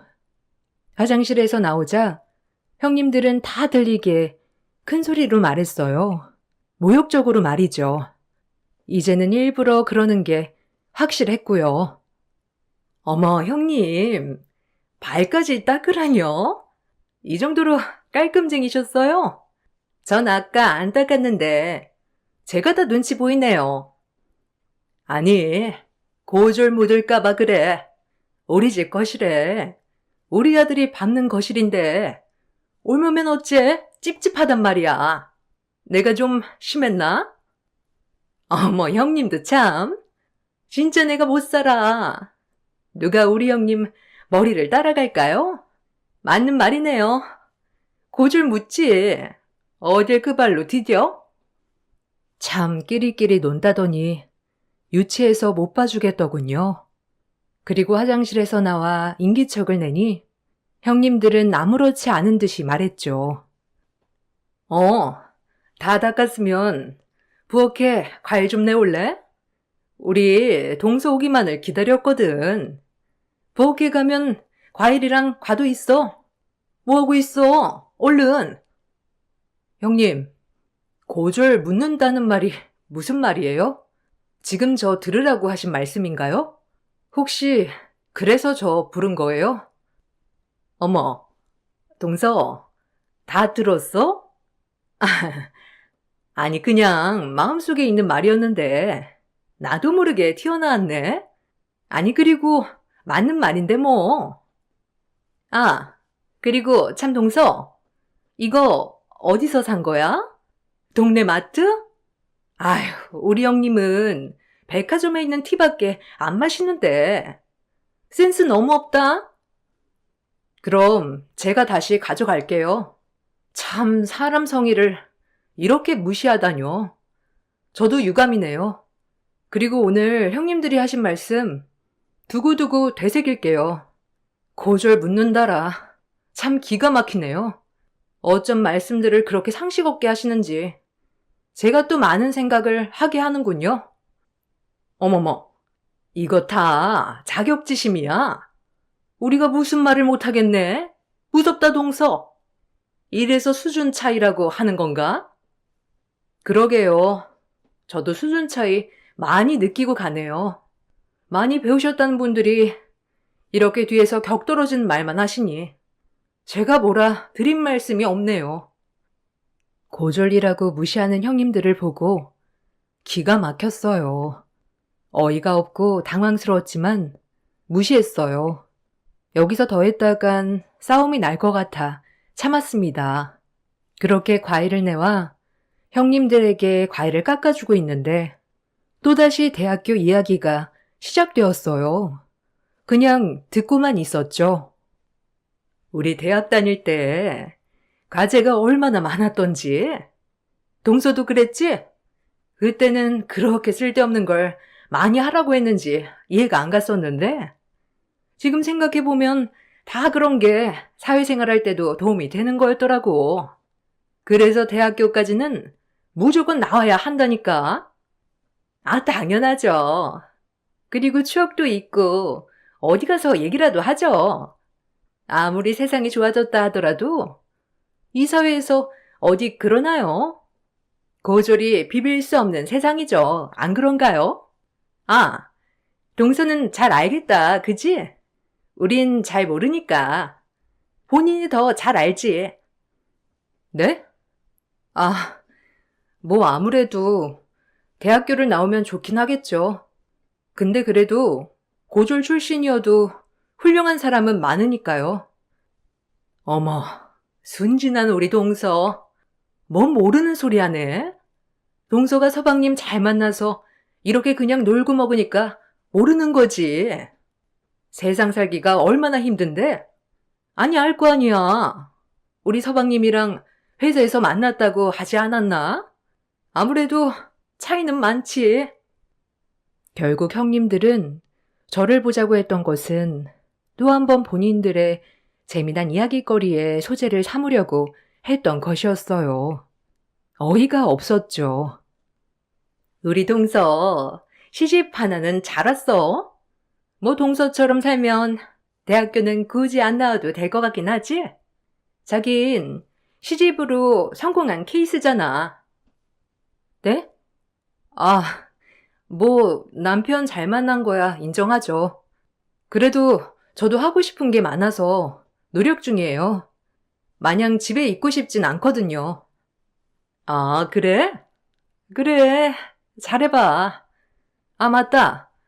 동서, 내가 오늘 화분 옮겨야 하는데 허리를 좀 삐끗했거든?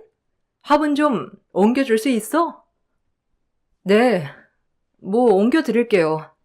작은 형님도 같이 좀 도와주세요. 혼자는 버거워서요.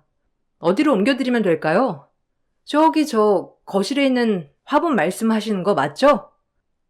어, 거실에 저거 하나랑 베란다 쪽에 2개 있거든? 작은 베란다로 옮겨놔줘. 고마워. 가족 좋다는 게 뭐야? 아유, 난 애아빠가 전화가 왔네. 막내 동서가 고생 좀 해줘. 그렇게 낑낑거리고 화분을 옮겼어요.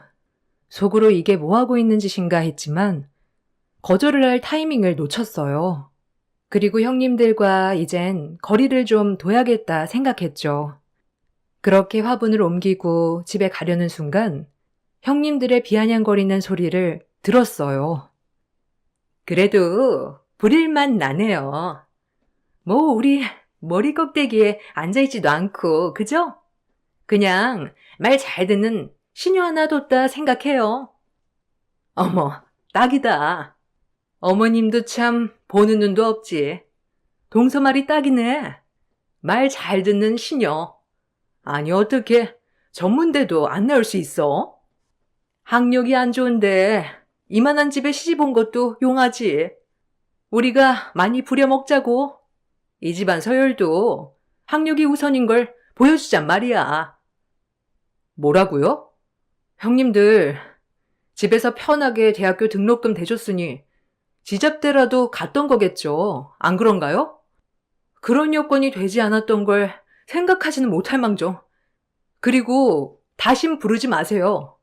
이러려고 부르신 거 알았으니까 오지도 않을 거니까요. 아셨어요? 잔뜩 화를 냈다고 생각했는데 형님들은 앞에 제 말을 뚝 잘라먹고 본인들 할 말을 이어나갔죠. 정말 어처구니가 없었어요. 어머, 가려고? 그래, 그래. 아, 다음에 나 커튼 빨 때 또 한 번 와주라. 가족 좋다는 게 뭐야? 동서가 야무지잖아. 그래, 동서가 도와주면 좋지. 난 팔목이 약해서 도와드리고 싶어도 못 도와드리거든. 하여튼 나중에 보자고. 그렇게 가보겠다고 한 뒤 집을 나와 가면서 많은 생각을 했어요. 남편과 나만 행복하면 됐다고 생각했던 것들이 큰 착각이었죠. 아무리 제가 화를 내도 형님들 귀에는 경일기 같았습니다. 어차피 넌 고졸 이렇게 생각하는 것 같았거든요. 형님들이 보기엔 고졸이 발악하는 것쯤으로 보이는 것 같았어요. 철저하게 이를 갈았습니다. 뼈저리게 공부해야 하는 이유를 찾았습니다. 그리고 마음속에 꼭 다시 공부를 해야겠다고 마음먹은 순간이었네요. 그렇게 집에 와 저는 대학교를 알아봤죠. 고등학교 시절 성적이 매우 우수했기에 고등학교 내신 전형으로 갈 수 있는 학교를 골라 나가기 시작했어요. 의류회사에서 일했던 경험을 살려 의류학과로 진학하면 좋겠다는 생각을 가지고 이것저것 알아보기 시작했죠. 저에게 먼저 서치된 곳은 서울대학교였어요. 아무래도 한국에서 최고의 명문대학교 의상학과를 가게 된다면 조금 더 나중에 선택의 폭이 넓어질 것 같았기 때문이죠. 하지만 내신이 살짝 모자랐기에 수능을 다시 준비해야 했어요. 서울대를 가고 싶다고 마음을 먹은 후로는 다른 학교는 눈에 들어오지 않았습니다. 그래서 미친 듯이 공부했어요. 공부를 하다 보니까 정말 재밌었어요. 이렇게 마음껏 공부할 수 있는 것도 좋았고, 지잡대 나온 형님들 콧대 눌러줄 생각을 하면 자다가도 벌떡 일어나 공부를 하였죠. 남편은 이런 저의 모습을 보고 걱정했지만요.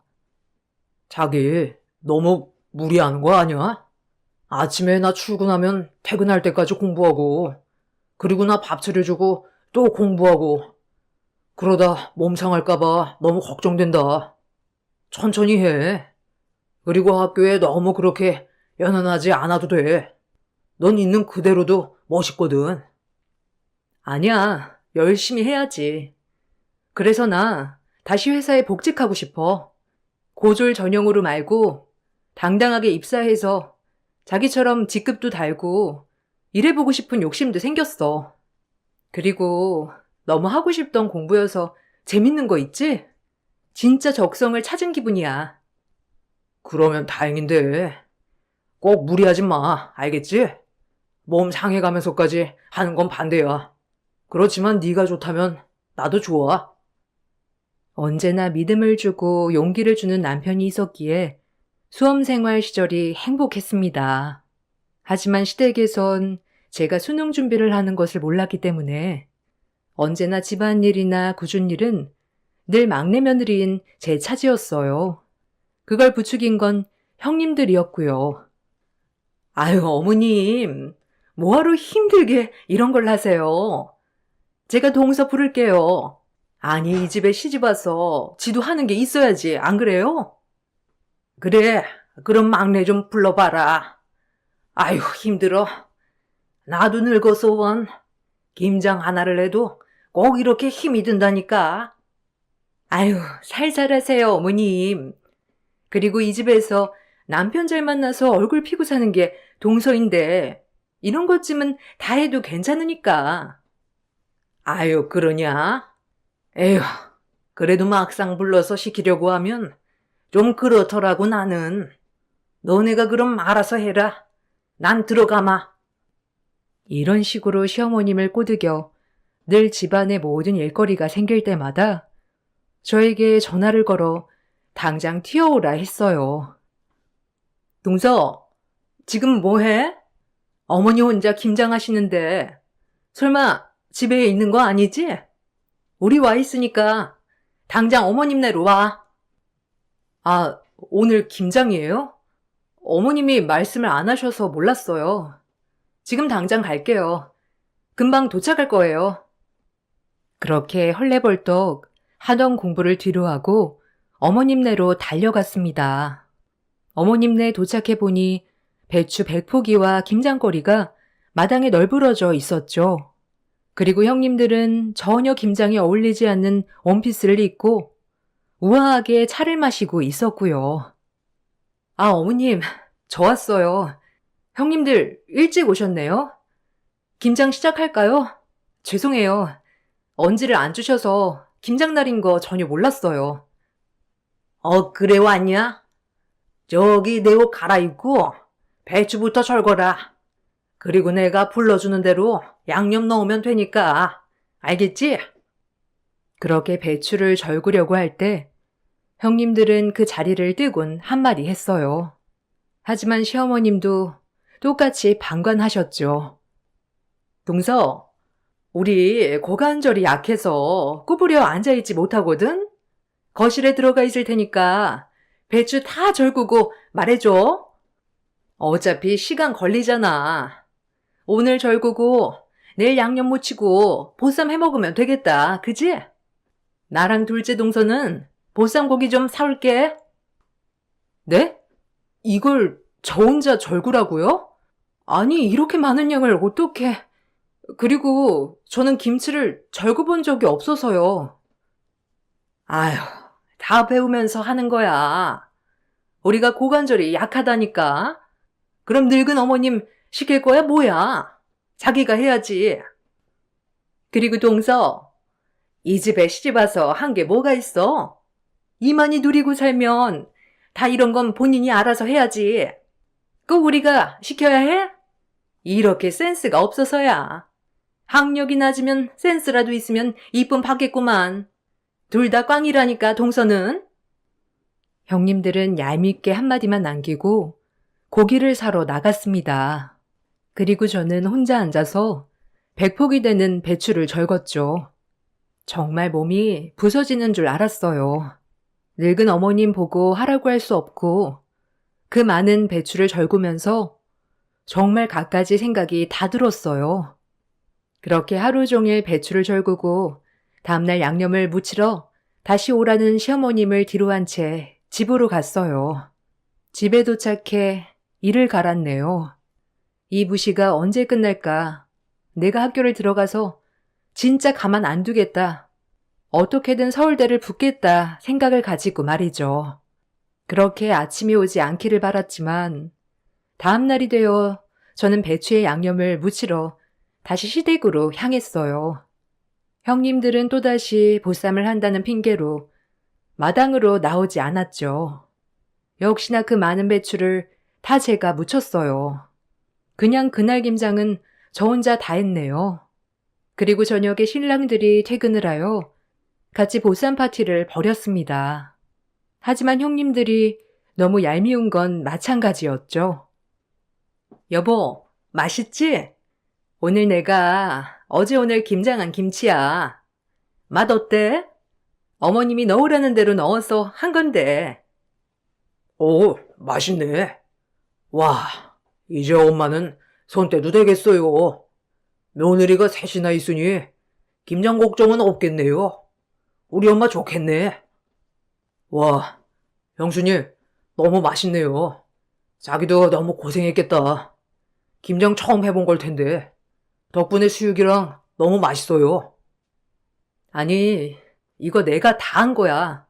어머님, 제가 다 했잖아요. 맞죠?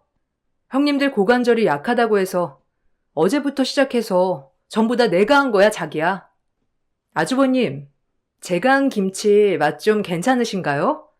다음번엔 꼭 형님들도 참여하시라고 설득 좀 해주세요.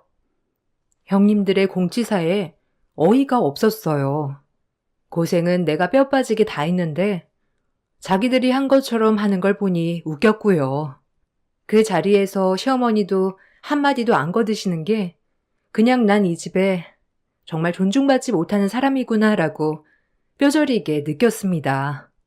제 말이 끝나자 형님들은 어이가 없는지 입이 떡 벌어졌고 어머님도 헛기침을 하셨죠. 하지만 전 속이 시원하진 않았어요. 그리고 집에 오는 길 남편은 고생했겠다고 달래주는데 억눌려 있던 화가 대폭발해 버렸습니다. 남편에게 풀려는 건 아니었지만요. 아니 형님들 진짜 너무한 거 아니야? 어머님도 그래. 저 백포기 김장 내가 다 했어. 형님들은 손 하나 까딱도 안 했고 그리고 어머님도 말 한마디 거두시지도 않더라. 내가 이 집 식모살이 하러 시집 온 거야? 형님들은 내가 당연히 식모인 줄 알아. 그러게. 진짜 형수들 너무하네.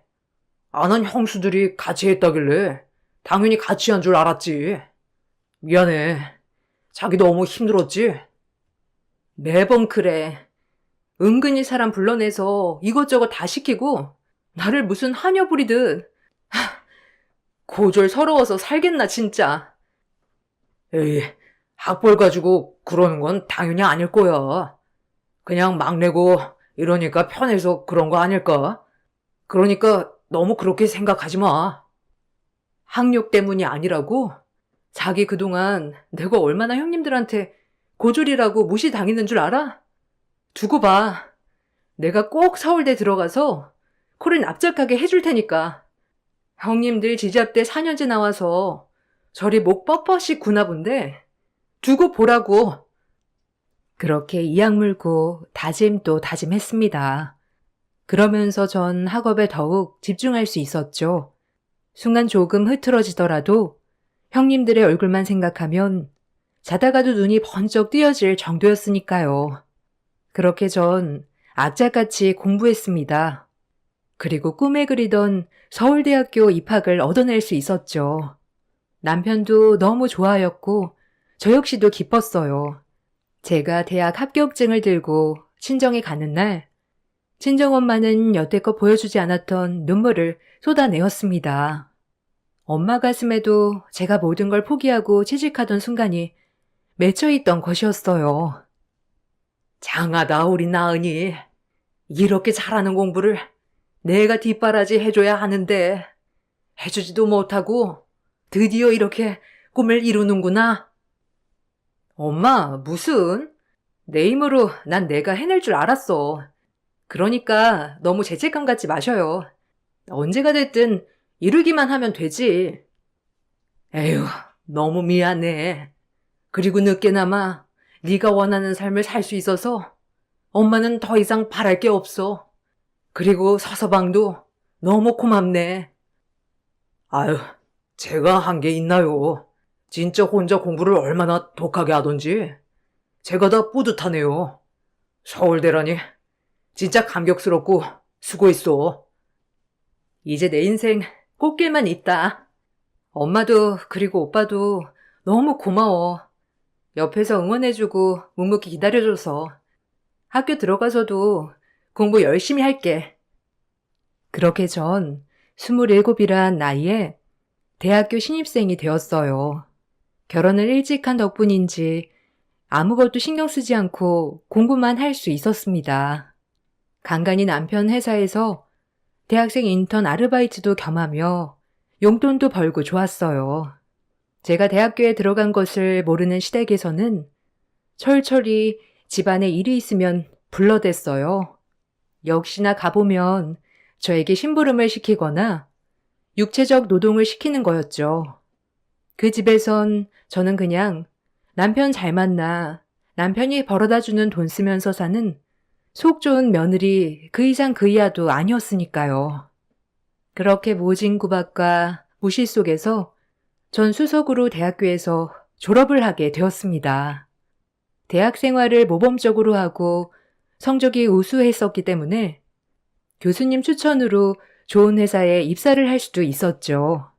그야말로 제가 원하던 것을 31살이 되어서야 이룬 셈이죠. 전 너무 감격했고 피땀 흘려 읽은 내 졸업장이 뿌듯하였죠. 제 졸업식에서 학사모를 쓰고 사진을 찍는 친정엄마와 여동생의 모습을 보니 그간 있었던 마음고생이 눈 녹듯 녹아 없어지는 것 같았어요. 그리고 제가 회사에 취직했다는 소식을 들은 형님들은 또다시 비아냥대기 시작했죠. 어이가 없었습니다. 그래도 무시했어요. 어차피 더 이상 상종할 인간들이 아니었으니까요. 어머, 동서, 취직했다며? 그래서 요새 전화도 잘 안 받고 바빴던 거야? 아니, 우리 아들 픽업은 그럼 13일 날 못 해주겠네? 네? 픽업이요? 아, 그렇죠. 어려울 것 같아요. 이제 평일에는 일도 다녀야 하고 여러모로 바쁠 것 같거든요. 픽업은 못해요. 아니, 얼마나 번다고 취직을 했어? 그냥 조그만 중소기업이야? 요즘엔 고졸 전형은 조그만 회사에서나 뽑잖아. 결혼하기 전에 하던 비슷한 일이에요. 어쨌든 평일엔 바빠서 시간 내기 어려울 것 같아요. 이만 끊겠습니다. 전화를 끊어버렸어요. 형님이 전화한 목적은 다름 아닌 본인 아들 학교를 픽업해달라는 것이었죠. 본인이 미용실에 간다는 핑계로요. 뭐 익숙했습니다. 어차피 저를 한여 그 이상으로 생각하지 않는 분들이었으니까요.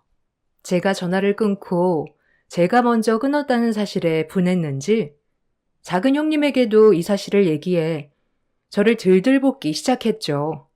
하지만 다 무시했어요.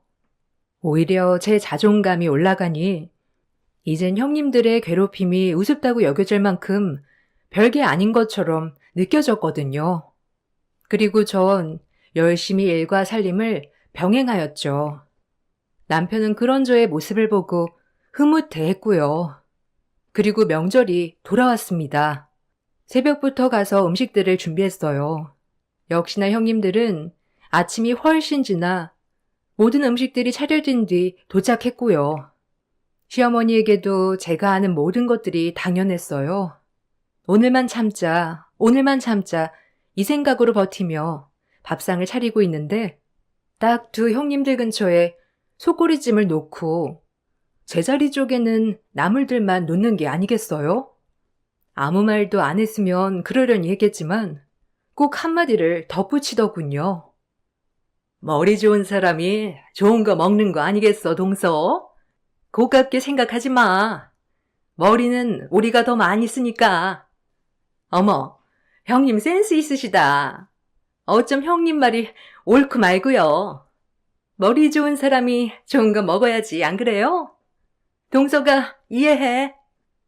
순간 새벽부터 참아왔던 화가 폭발했습니다. 아니, 그동안 모든 걸 참고 살아왔던 이 분노가 폭발해버렸던 것이었죠. 뭐? 머리 좋은 사람이 좋은 거 먹어야 해? 나 서울대 수석 졸업이다, 이것들아. 어디서 머리 좋은 걸 내 눈앞에서 노네? 그동안 참고 참았는데 내가 하는 짓들이 코미디라 못 참겠네.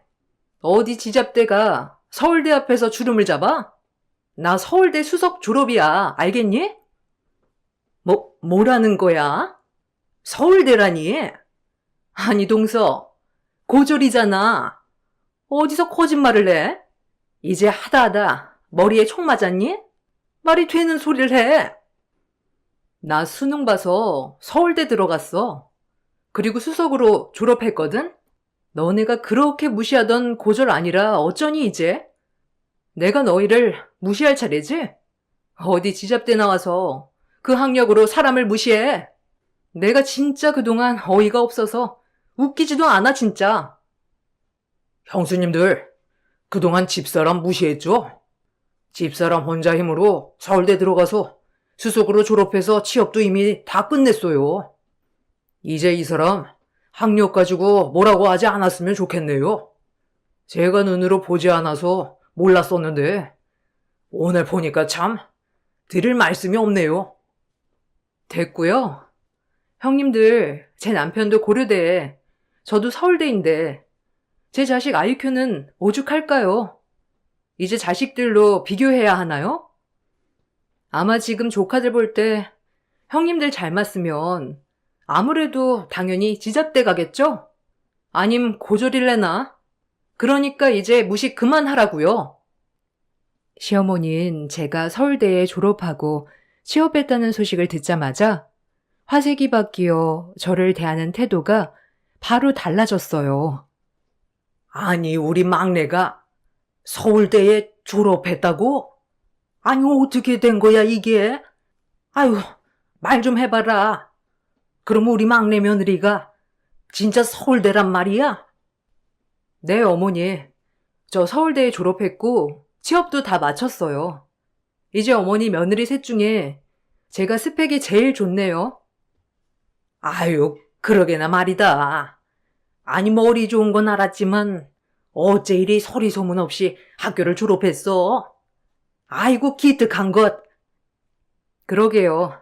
얼마나 일을 악물었는지 형님들 얼굴을 생각하니까 돌면서도 눈이 번쩍 띄어지더라고요. 고맙네요, 형님들. 형님들도 어이가 없었는지 할 말을 잃었고요. 그리고 속꼬리찜을 저와 제 남편 앞으로 제가 바꿔놓았어요. 그리고 한마디 더 거들었습니다. 머리 좋은 사람들이 많이 먹어야죠. 형님들이 한 말이잖아요. 그리고 이제 집안일은 형님들이 해야겠죠? 이 집은 학벌 순으로 집안일 시키는 집이니까 안 그래요, 어머니? 전 손 하나 까딱 안 할게요, 이제. 그리고 오늘 밥 먹고 저랑 이 사람은 가볼게요. 뒷정리 부탁해요, 형님들. 머리는 아프면 이런 거라도 해야죠. 둘째 형님이 이제 더 고생하시려나? 큰형님은 그래도 경기권이잖아요. 그렇게 형님들은 제 말에 반박하지 못한 채 부들부들 몸만 떨고 있었어요. 어찌나 고소하던지. 그리고 그렇게 전 그날 속구리찜을 완벽하게 클리어한 뒤 남편과 빠져나왔어요. 남편에게 이런 모습을 비추는 게 부끄러웠지만 어찌나 통쾌하던지 전 말했죠. 이제 안 참아. 그동안 나 형님네 어머님네 가서 뼈 빠지게 일하고 무시당했어. 단지 고졸이라는 이유로. 이젠 정말 안 참을 거야. 그래, 고생했어. 내가 힘이 돼줬어야 하는데 너 혼자 힘들게 내버려둔 것 같아서 마음이 쓰이네. 미안해. 나도 최대한 존중할게. 그렇게 전 완벽한 제 삶을 살아가기 시작했어요. 학력이 중요한 사회는 아니지만 이 집에 시집 온 뒤 형님들에게 너무 많은 천대를 받았던지라 정말 서울대를 들어가고 졸업하니 세상이 달라 보였습니다. 전 그렇게 형님네와 거의 연락을 하지 않았고요. 제가 서울대를 졸업했다고 하니 자연스레 저를 찾지 않더군요. 너무 웃겼습니다. 본인들의 자존감을 올려줄 사람을 찾아 매번 연락하고 구박하더니 이제 저를 만나면 본인들의 자존감이 떨어지니까 찾지 않더군요. 그리고 저의 그런 억울함을 보상이라도 해주듯 저는 그 다음 해에 예쁜 딸아이를 낳았습니다. 다행히 딸아이는 저와 제 남편을 닮아 아주 똑똑했고요. 어려서부터 영재란 소리를 달고 살았어요. 그 딸이 커서 벌써 13살이 되었습니다. 공부가 인생의 전부는 아니지만 간혹 시댁에 가면 형님네 자녀들은 그저 건강하기만 하다네요. 그런데 제 딸은 벌써부터 영재 루트를 밟고 있으니 듣기로는 형님들이 엄청 배 아파한다고 들었습니다. 제가 시댁에 가는 날이면 항상 먼저 왔다 가곤 하고요. 일부러 피하는 것 같았어요. 제가 또 무시할까봐 그랬겠죠. 가끔 구박받던 시절을 떠올리면 저도 모르게 피식피식 웃음이 새어나오기도 합니다. 이렇게 지금이 행복할 줄 알았으면 그때 조금이라도 마음의 여유를 가질 걸 이렇게 생각도 하고요. 제 딸에게도 공부를 강요하진 않지만 제가 겪은 이 수모를 겪지 않게끔만 조금 편한 삶을 살아갈 수 있게 인도해 주려 합니다. 그게 제가 여태껏 겪어온 길을 물려주지 않는 길일 테니까요. 남들보다 조금 늦게 시작했지만 지금은 그 누구보다 행복하게 살고 있어요. 혹시라도 늦은 건 아닐까 하고 걱정하시는 여러분들을 위해 말할게요. 살 날은 길고 정말 시작이 반입니다. 내가 하고자 하겠다 마음을 먹으면 뭐라도 되더라고요. 전 이 마인드를 가지고 일을 하고 있어요. 뭐든 할 수 있다 이런 마음으로요.